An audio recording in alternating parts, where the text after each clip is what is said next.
Hello. Yeah, we're doing a repair here today, and the homeowner had a roof leak down in the bottom portion of the roof where it ties into the neighbor's roof there. There's townhouses, and so what it is, blowing driving rain got behind the step flashing, so there's like about a 1/4 of an inch gap between the step flashing and the fascia board, and then they also had some damaged shingles down here where you see our technicians removing the shingles and underlayments.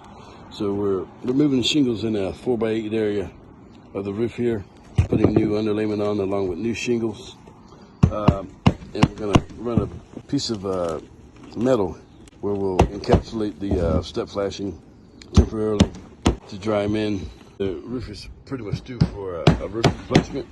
So this repair we're gonna give them a 1-year warranty with it, to hold them, dry them in for at least a year so they don't have any more water coming into the closet. So yeah, we'll be putting a piece of metal over top of the step flashing and behind the fascia board, so that way no more blowing driving rain can get in there. So yeah, if you can use this service, we entice you to look us up, check us out, and give us a call.